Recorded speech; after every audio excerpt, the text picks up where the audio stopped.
चलो बताओ, चैप्टर 1 में कितनी चीजें मालिक? तीन। कौन सी तीन चीजें? Basics 220 and 210। बेसिक्स के अंदर कितने सवाल? 8। कौन से? Objective, scope, aspects, type, advantages, ईला, रिलेशनशिप, क्वालिटी, और एक नाम याद रखिएगा, स्टैंडर्ड सेटिंग प्रोसेस। इसमें से मैं कौन सा उठा रहा हूं? क्वालिटीज। क्वालिटी वाला आंसर याद है ना मालिक? सबसे पहला, how many objectives of audit are there? दो। कौन सा? To obtain reasonable action that financial statement are free from material misstatement. Second point, to report and communicate. ये होने के बाद सेकंड कॉन्सेप्ट आता है स्कोप। कितने पॉइंट है स्कोप में? 7। पहला पॉइंट क्या होगा स्कोप का? एस्पेक्ट्स कवर करने का। सेकंड पॉइंट क्या होगा? बुक्स ऑफ अकाउंट्स बराबर होना चाहिए। तीसरा पॉइंट, अकाउंटिंग रिकॉर्ड। तीसरा point, information is disclose, is sufficient and reliable.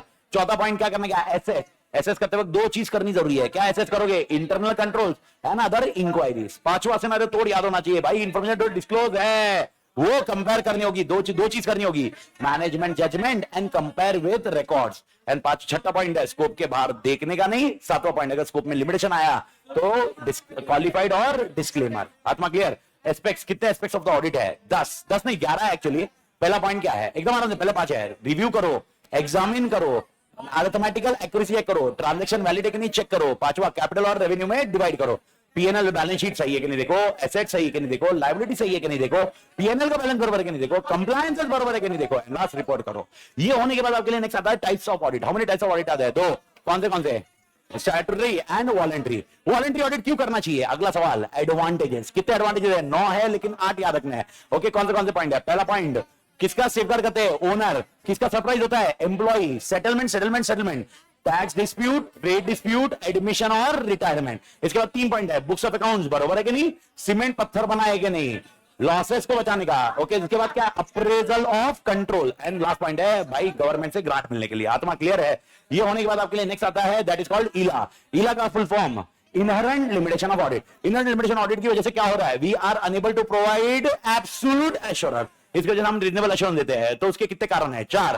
पहला point, nature of financial reporting. Second, nature of audit procedure. तीसरा scenario, balance between cost and benefit and timeliness, भूलना मत। And चौथा पॉइंट, अदर्स। अदर्स में कितने point है? 4। Fraud, related party, okay, going concern, नहीं उसे non compliance and going concern. आत्मा क्लियर? ये होने के बाद आपका रिलेशनशिप विद ऑडिट है। रिलेशनशिप विद ऑडिट कितने हैं? 8। नाम बता पहले, एक बार पहले नाम बता दे, इसमें खत्म कर। अकाउंट्स के बाद लॉ के बाद इकोनॉमिक्स, बिहेवियर साइंस, मैथ्स के बाद अपने लिए आता है कॉस्टिंग मतलब production, data analytics and financial management. आत्मा क्लियर? इनके साथ रिलेटेड होनी चाहिए, उसके कारण मैंने बताया। क्वालिटी ऑफ ऑडिटर रीड करके काम खत्म हो जाता है। उसके बाद आता है आपका स्टैंडर्ड्स। कितने तरह के स्टैंडर्ड्स अवेलेबल है? 4 standards on auditing, standards on review, standards on assurance, standard on related service. Standard audit and standard on review किसका होता है? HFI।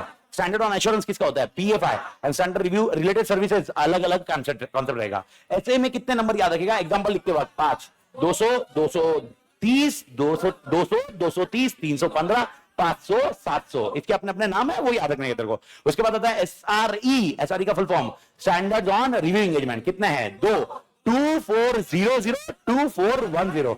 कौन सा वाला ऑडिटर करता है? कंपनी का है 2410। ऑडिटर कितनी बार फाइनेंशियल से ये रिव्यू करवाता है? 3 बार।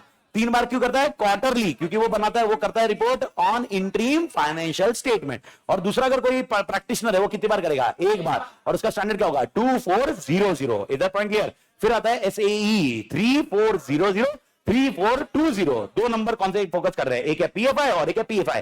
दोनों में फर्क क्या है? Prospective and proforma. जब मैं प्रोस्पेक्टिव बोल रहा हूं उसके अंदर 2 चीज कवर होती है, फोरकास्ट एंड प्रोजेक्शंस। याद आ रहा है मालिक? ये होने के बाद आपके लिए नेक्स्ट कॉन्टेक्स्ट आया, that is called with respect to, और एक वाला स्टैंडर्ड कौन सा है? Related services 4400, 4410, 4400। Okay sir, agreed upon procedure, accounts receivable, accounts payable. याद है मालिक? और दूसरा वाला पाएंगे कंप्लायंस एंगेजमेंट, जिसके अंदर अपन ट्रायल बैलेंस से लेजर से पीएनएल बैलेंस शीट बनाते हैं। आत्मा क्लियर? इसके बाद आया next standard, that is called standard 220। 220 के अंदर कितने पॉइंट्स है? लेहम का full form, leadership, ethical requirement, acceptance, human resource and engagement performance and monitoring। पहला सवाल है लीडरशिप रिस्पांसिबिलिटी किसके पास होनी चाहिए? Engagement partner. और कितनी रिस्पांसिबिलिटी है? 4। पहला वो देखेगा स्टैंडर्ड्स कंप्लाई हुआ है कि नहीं, दूसरा देखेगा पॉलिसी प्रोसीजर कंप्लाई हुआ है कि नहीं, तीसरा रिपोर्ट एप्रोप्रिएट। एंड चौथा सिनेरियो, ओके बॉस, यहां पर जो भी कंसर्न रेज किया जा रहा है विदाउट फियर। सेकंड सिनेरियो था इथिकल रिक्वायरमेंट कितनी है? 5।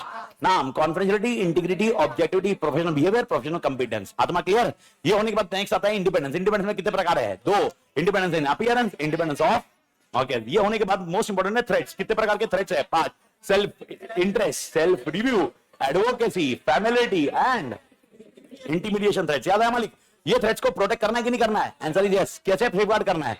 ओके, आराम से 5 स्टेप में। सबसे पहले पब्लिक इंटरेस्ट, दूसरा पॉइंट सबसे इंपॉर्टेंट पॉइंट था, ethical requirement, fundamental principle for independent. कितने पॉइंट है? Integrity, objectivity, scepticism. याद रखना, fundamental principle for audit, fundamental principle for independence. दोनों के आंसर अलग अलग है। ये होने के बाद आपको ध्यान रखना तीसरा पॉइंट। ओके, तो आपको क्या पता करना है? थ्रेट्स क्या है, और थ्रेट्स के लिए क्या करना है? सेफगार्ड। अगर आपको थ्रेट्स नहीं हो रहे तो क्या करने का? डेजिस्ट करने का, और थ्रेट्स को क्या करने का? एक्सेप्टेबल लेवल पे लेके आने का। नहीं हो रहा है तो ओके, डू नॉट एक्सेप्ट। इसके बाद आता है स्केप्टिज्म। स्केप्टिज्म के लिए आंसर क्या था? डेफिनेशन। पहला पॉइंट है स्केप्टिज्म मतलब क्या?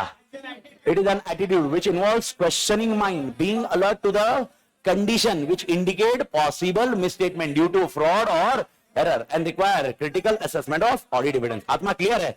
ये होने के बाद इसके अंदर सबसे इंपॉर्टेंट पॉइंट क्या था? सबसे इंपॉर्टेंट पॉइंट तो इंपॉर्टेंट था, दैट इज कॉल्ड स्केप्टिज्म। कब कब चाहिए? कब कब चाहिए? Through out the audit. लेकिन यार मैं बोलूंगा सिचुएशन बताइए, तो आपको 4 बतानी है। पहला पॉइंट क्या होगा? कॉन्ट्राडिक्टी, रिलायबिलिटी, फ्रॉड एंड ऐसे। इसके अलावा होगा थ्रू आउट द ऑडिट रहने का स्केप्टिज्म का फायदा क्या होगा? 3, over generalising, overlooking, over generalising and inappropriate auditing assumption. आत्मा क्लियर है? Inappropriate auditing assumption. ये होने के बाद आपके लिए नेक्स्ट कॉन्सेप्ट आता है, सबसे थोड़ा important point, that is called acceptance. याद आएगा मालिक? एक्सेप्टेंस में बहुत सबसे इंपॉर्टेंट पॉइंट याद रखना है। एक्सेप्टेंस के लिए आपने को क्या रखना है? एक्सेप्टेंस के लिए SQC1, ऐसे 220 नहीं लिखोगे। एक्सेप्टेंस और कंटीन्यूअस। एक्सेप्टेंस और कंटीन्यूअस में डिफरेंस क्या होता है? एक्सेप्टेंस मतलब पहली बार कर रहा हूं, कंटीन्यूअस मतलब रिपीटेटिव।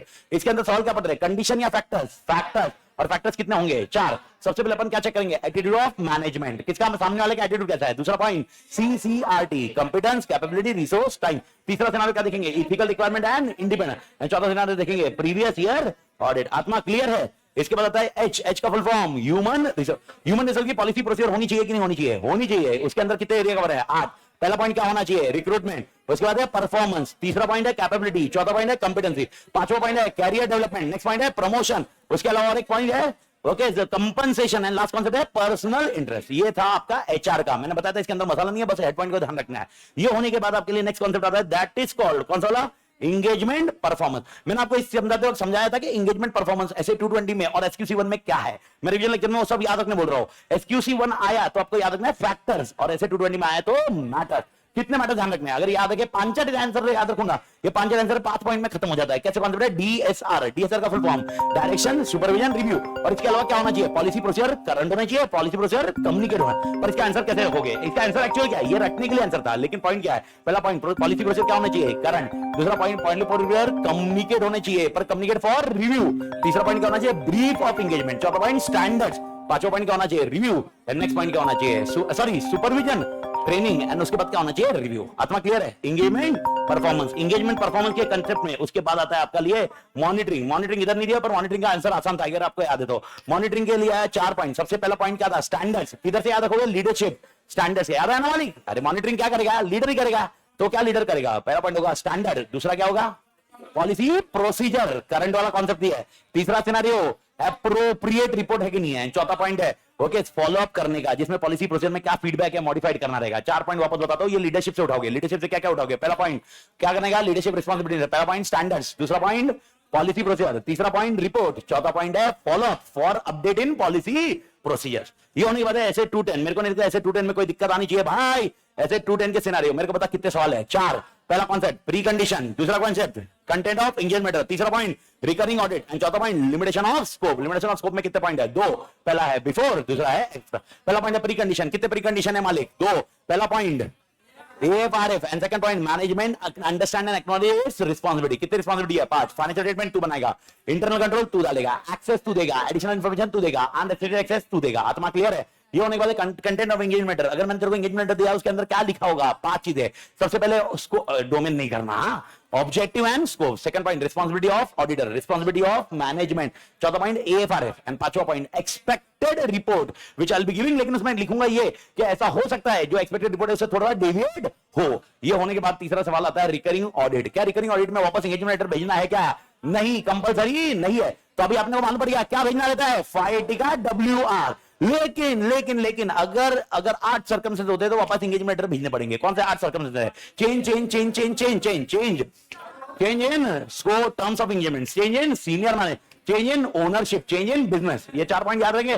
फिर 3 पॉइंट है, change in legal AFRS, legal and reporting, and last point is misunderstanding. आत्मा क्लियर है? ये होने पता है LOS। LOS बिफोर आया तो डू नॉट एक्सेप्ट, आफ्टर आया तो रीजन पता करो। रीजन कितने हो सकते हैं? 3। पहला reason change in circumstances, reason by request by management for change, पहला पॉइंट सर्कमस्टेंसेस। दूसरा मिसअंडरस्टैंडिंग, एंड तीसरा point limitation of scope due to management और सर्कमस्टेंसेस। आत्मा क्लियर है? इन 3 रीजन की वजह से क्या होगा? या तो सेटिस्फाइड या तो नॉट सेटिस्फाइड। सेटिस्फाइड हुआ तो कंटिन्यू, पर अभी आपको समझ में आया वो कंटिन्यू किस में डाला जाएगा? एंगेजमेंट लेटर में, फाइट में। याद है ना मालिक?